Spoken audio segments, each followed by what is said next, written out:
जब दोपहर होते ही कृष्ण और बलराम ये दोनों लोग जब वहीं पहुंचे तो समय व्यतीत होने लगा।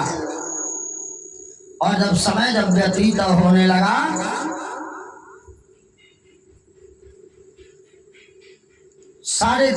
सारे कुंडीपुर में ये शोर हो गया कि रुक्मिणी के विवाह में कृष्ण और बलराम आए बने। लेकिन शाम का समय होके जात रहा, लेकिन रुक्मिणी जी के पता नहीं रहा कि द्वारिकाधीश कन्हैया आए बने। जब शाम का समय हुआ तो रुक्मिणी जी घबरा गई। और जब रुक्मिणी जी घबरा गई तो लगी सोचने कि दूर देश कहाँ आप मुरारी, कि आप कहाँ इतना दूर बसल बानी। अबले ने राउत अइले का संदेशा मिलल ने राउत संदेशा मिलल बा। आज उन्हें पंडित जी के भेजनी, वो पंडित जी के भी पता नहीं बा। रुक्मिणी जी सोचे लगी ब्याहे में रातिया भर शेष बचल बा, अगर आप नहीं आई तो हम शिशुपाल के साथ अपन विवाह नहीं करवा, अपन प्राण त्याग दे, लेकिन हम शिशुपाल के साथ विवाह नहीं करब। तब तक रुक्मिणी जी के बावा अंग फरकल। और जब बावा अंग फरकल तो समझ गई कि कोनो शुभ समाचार मिली। तब तक के वो दरवाजा पर आके कहता कि दीदी घबराई है, द्वारिकाधीश कृष्ण और बलराम दोनों लोग आई बा। और कन्हैया कहला है कि चाहे जैसे हो तैसे, लेकिन रुक्मिणी से हम विवाह करब। और सुन के तुरंत रुक्मिणी जी बहुत तेजी से उठली कि आखिर इस शुभ समाचार के सुनावता। सुन धरि धीर उठिया मृग नैना, अगई दीज चरण मृदय मृदु बैना।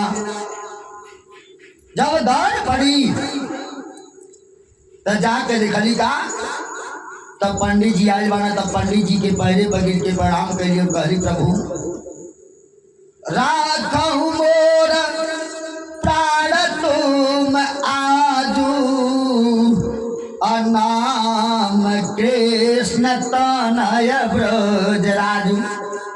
रुक्मिणी जी कहली कि आज रौरे हमार प्राण का रक्षा कर दहली, केवल इतना बता के कि कृष्ण बलराम आए बना। हाथ जोड़ के पंडित जी के सामने रोवे लगली, पैरे पर बार बार गिना उठा है कि नहीं नाथ उतरी ऋण तो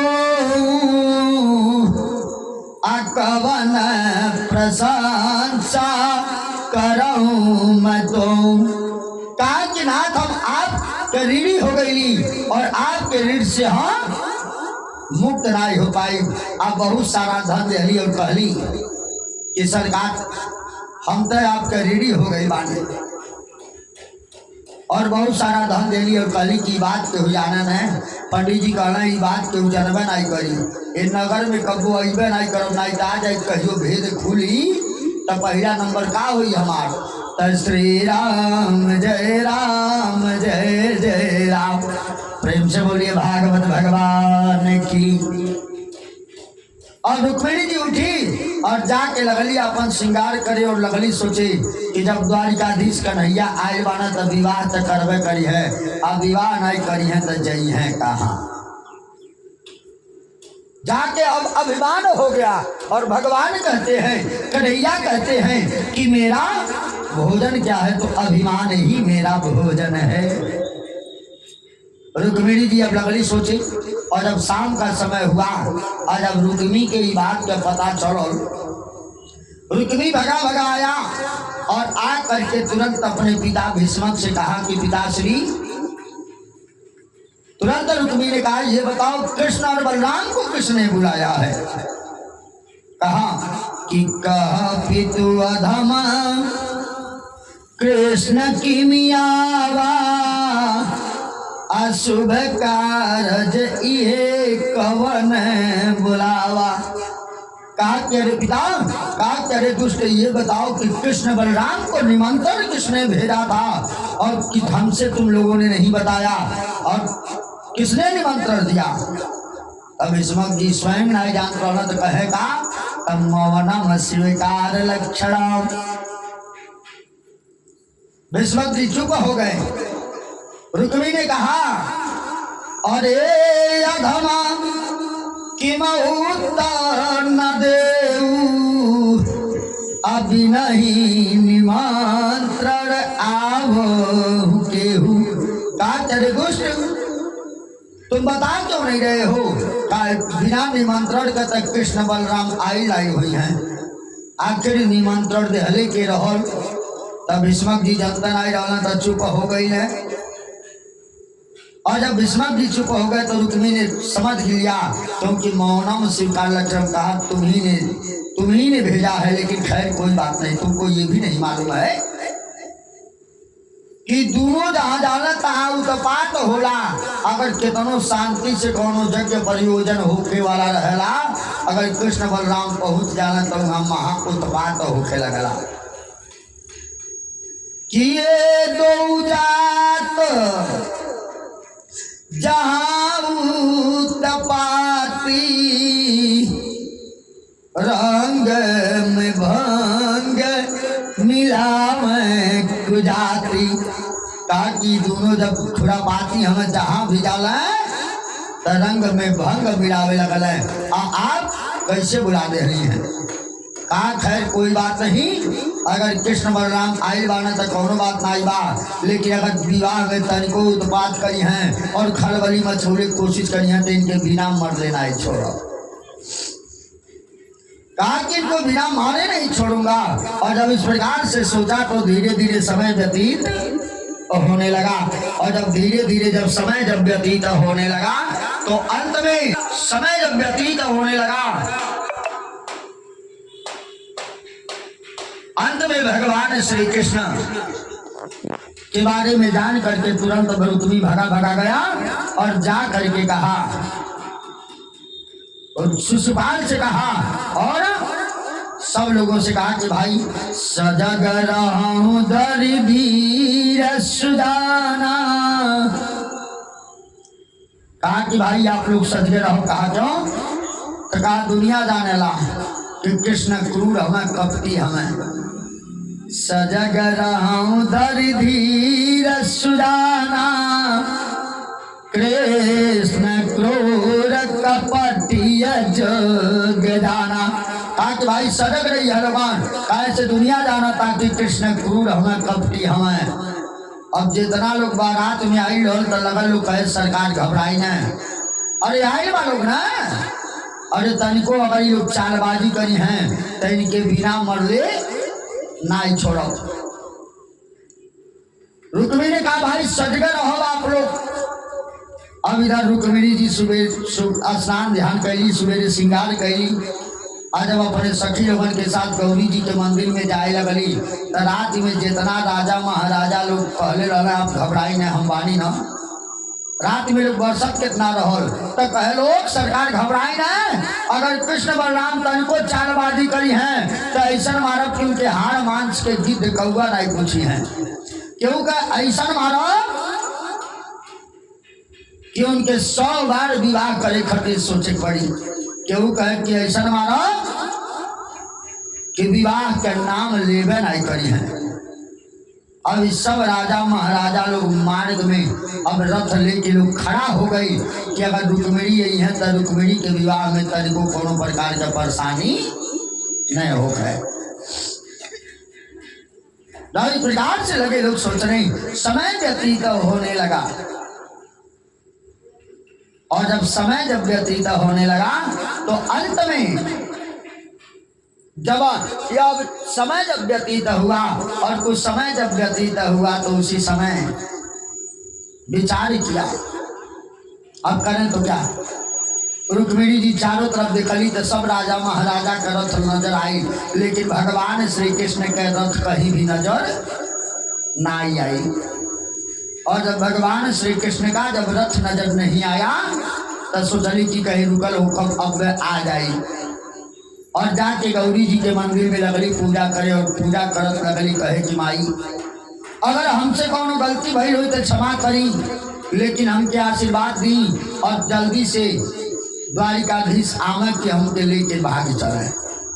कहली कि अगर हमसे कोनो गलती भई हुई तो क्षमा करो, हमके आशीर्वाद दी कि हमारे विवाह द्वारिकाधीश कन्हैया के साथे होखे। बार बार कहा लेकिन भगवान से आशीर्वाद नहीं मिला। और जब कन्हैया से आशीर्वाद नहीं मिला, जब गौरी जी आशीर्वाद नहीं दिली कि जा तोहार कन्हैया के साथ विवाह हुई, तो रुक्मिणी जी रोवे लगली और गौरी जी से विनती करे लगली कहे कि मेरी न चूक गिनो गिर जाओ, मेरी न चूक गिनो गिर जाओ, शरणागत लाज गहो गति केरी, अमोही पुकारत देर भई, जननी अब आयो करो जानी देरी। बार बार कहा कि माई आई आशीर्वाद दी, विलंब मत करी। लेकिन जब आशीर्वाद ना मिलल तब तुरंत रुक्मिणी जी कहली अगर आप इतना पुकारले बनाई आवतनी तो सुनी कि गंगा की बहन गणेश की मातू, गंगा की बहन गणेश की मातू, कलेश सदा तुम ही हरती हो, अजब भक्त भीड़ पड़ कहूँ, तब खप्पर थाल लिए फिरती हो, मोही पुकारत देर भई, कि मोही पुकारत देर भई, जगदम्बा विलंब कहाँ करती हो। बार बार कहली कि माई आखिर आप विलंब काहे करतनी, आई आशीर्वाद दी। लाख कहें कि आई अगर हमसे कोनो कमी भा चाहे हमारे अंदर अवगुण बातों के क्षमा करी, बेटी समझ के आके आशीर्वाद दी कि हमारे विवाह द्वारिकाधीश कन्हैया के साथे होखे। लाख कई बार कहा लेकिन जब नहीं मिला तो कहली अगर ये बनाई तैयार बानी तो शंभू के आन धरावत हूँ। कहली आपके शंकर जी के कसम बा, क्रिया बा कि शंभू के आन धरावत हूँ, प्रभु को तुम ही तो नित भजती हो। अब दानव युद्ध छिड़कत हूँ, तब अष्टभुजा बनी के लड़ती हो, अमोही पुकारत देर भई, जगदम्बा विलंब कहाँ करती हो। बार बार कहा कि माई आपके अइले में विलंब होता, आवत काहे नहीं। और जब बार बार कहा अंत में सखियों ने कहा कि अरे अब चली, विवाह में बहुत विलंब होता। रुक्मिणी जी चले लगली तब पैर के ऊपर पैर चढ़ा के चले लगली, तब सखी लोग कल बियाहे के दिन तक कन्या के पैर बहुत तेज चलला, काहे लोग धीरे धीरे चलता। नहीं तो सखी लोग फिर वही में क्यों कह दे हल अरे डोली में डेग डाले खातिर सीखत, यानी काहे से जब गई हैं तो डोली में डेग डाले पड़ला। माई बोला ना। जब अंत में रुक्मिणी जी अब चली निराश होकर लगली, अइला ना कन्हैया, अब अइला ना है। जब रथ पे बैठ गई, अब बैठने के बाद जब पुकारने लगी, रथ पर बैठने के बाद जब पुकारल शुरू कैली, बैठली चारों देखली ना कहीं माना तो भोकार छोड़ के रो देली। कहली कन्हैया केवल आस देले रहल, आस दे के निराशा बना दे है ना आए। और जब भोकार छोड़ के रोवे लगली, रथ चले लगल, तबले तो भगवान पहुंच गए। आखिर जब कन्हैया कुंडियापुर में रहला तो आखिर विलंब काहे कैले रहला, एकर कारण का रहल, तो एकर मेन कारण यह रहल कन्हैया के विलंब कैले के सबसे मेन कारण का रहल तो रुक्मिणी जी के अभिमान रहल। आ भगवान कहना हम ही के खाली, भगवान कहना अगर हमके पावे के बा तो प्रेम से पुकारो। अगर प्रेम से कोई नहीं पुकारता है तो कोई पाता नहीं। क्यों कि कोई यज्ञ करे, कोई जाप करे, कोई चंदन तिलक लगाए, लेकिन प्रेम से पुकारे बिना श्याम नहीं आए। प्रेम से पुकारे बिना श्याम नहीं आए। श्याम नहीं आए, घनश्याम नहीं आए, लेकिन प्रेम से पुकारे बिना श्याम नहीं आए। प्रेम से पुकारे बिना श्याम नहीं आए। भक्त नहीं था फिर भी जग में था गजराज बेचारा। भक्त नहीं था फिर भी जग में था गजराज बेचारा। बहता हुआ पुष्प लेकर वो श्याम श्याम वो पुकारा। दौड़ पड़े प्रभु, दौड़ पड़े प्रभु, तनिक न देर लगाए, लेकिन प्रेम से पुकारे बिना श्याम नहीं आए। प्रेम से पुकारे बिना श्याम नहीं आए। तो भगवान को पुकारने के लिए भाव की जरूरत है, प्रेम की जरूरत है। कहा गया है कि जो भरा नहीं है भावों से उसमें बहती रसधार नहीं। वो हृदय नहीं, वो पत्थर है जिसमें स्वदेश का प्यार नहीं। तो भगवान को पाने के लिए क्या होना चाहिए? तो मन में प्रेम होना चाहिए, तब ठाकुर का दर्शन मिलता है। अगर प्रेम नहीं रहेगा तो प्रभु मिलने वाले नहीं है। रुक्मिणी जी जब रोवे लगली तो भगवान अइले तो रुक्मिणी जी अपने रथ पर से उतर के अब कन्हैया के रथ पर बैठ गई। तो भगवान कृष्ण अपन शंखनाद किए, और जब शंख बजाए तो बलराम जी के गाने तक जब आवाज गई तो बलराम जी कहना बस करो। कन्हैया जो काम करती ना आई कार्य में विजय हो गई, पारंगत हो गई है। लेकर के रुक्मिणी जी को जब चलने लगे तो जितना जने रात्रि के राजा महाराजा लोग बरसत रहो, सब लोग टकटकी लगा के देखते रह गए, लेकिन केहू कुछ को ही नहीं पावर। रुक्मी को पता चला, और जब रुक्मी को पता चला तो रुक्मी को बहुत क्रोध हुआ। जा करके सारे राजा महाराजाओं से कहा कि तुम लोग ढपोल शंखम बदाम चाओ, कि तुम लोग किसी ढपोल शंख से कम नहीं हो। कहा कि तुम लोग किसी ढपोल शंख से कम नहीं हो। जाओ, मैं प्रतिज्ञा करता हूँ कि जा करके कृष्ण को मार करके अपने बहन को रुक्मिणी को लेके आऊंगा। अगर नहीं लेकर के आ पाया तो दोबारा इस नगर में मुख नहीं दिखलाऊंगा।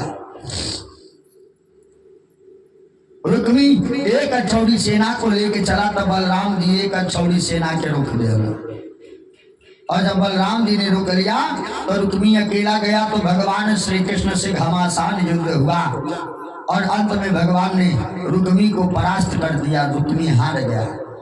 कन्हैया ने ऐसा बाण मारा कि रुक्मी के रथ का पहिया टूट के गिर गया, रुक्मी जमीन पे गिर गया।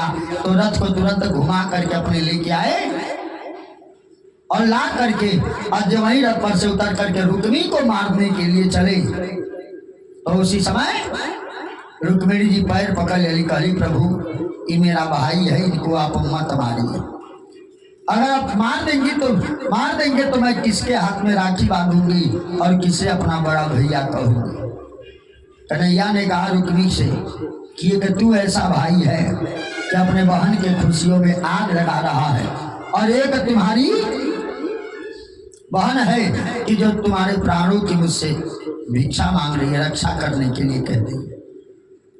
तुरंत भगवान श्री कृष्ण ने रुक्मी के हाथ पांव को बांधा रस्सी में और रथ के पीछे बांध दिया। रथ जब चलने लगा तो रुक्मी घिसराने लगा, और जब घिसराने लगा तो जगह जगह शरीर कट गया। और जब कट गया तब तक तो बलराम जी आए, देखा तो कहा कन्हैया रथ रोको, रथ रोको। कन्हैया ने रथ को रोका, कहा क्या है? जाके रुक्मी के हाथ पांव खोलना। भगवान कृष्ण से बलराम जी कहना ही बताओ कन्हैया। कहना कहा कहना बतावा नया रिश्तेदार कैसे सेवा कल जाला कि जगह जगह शरीर कट पिट गई, खून से लहूलुहान हो गई। और तुरंत हाथ जोड़ के रुकमिश कहना कि सरकार मेरा भाई थोड़ा नटखट है, क्षमा कर दे। और तुरंत रुक्मी को छोड़ करके कृष्ण बलराम अब रुक्मिणी को लेकर के द्वारिकापुरी चले गए। द्वारिकापुरी में जाकर के भगवान श्री कृष्ण महाराज उग्रसेन से आज्ञा लिया और लेकर के भगवान श्री कृष्ण के साथ रुक्मिणी का विवाह हुआ। और जब विवाह हो गया तो इधर रुक्मी लगा सोचने अब हम क्या करें, कौन मुँह लेके अब हम जाए। एक सप्ताह का समय बीता। पहाड़ों के बीच में रुक्मी ने भोजकट नाम की नगरी बसाई। और जब भोजकट नाम की नगरी को बसा दिया तो पूरे परिवार को बुला करके वहीं पे लगा रहने। अब एक सप्ताह जब बीत गई तो शिशुपाल से जरासंध ने कहा, ए बाबू शिशुपाल घोड़े चलो हम के देखो। अरे 17 बार कृष्ण बलराम से हारल बानी तब वो जियतन बानी, तोरे भाग्य में रुक्मिणी नाय लिखल रही तो का करबो, अब घरे चलो। अब तो शिशुपाल न भीतरिया कमान भीतरिया लेकर रोता न कि का सोच के बारात लेके आई लड़ा है और इनके सामने से इनके स्त्री का हरण करके क्यों ले चल गए, अब कैसन महसूस हो। यह सोच करके अब तुरंत रुक्मी अब शिशुपाल क्रोधित होकर के चल दिया। और उस दिन से भगवान श्री कृष्ण से शिशुपाल भगवान श्री कृष्ण से जलने लगा कि कब पा जाऊं तो इससे अपना बदला ले लूं।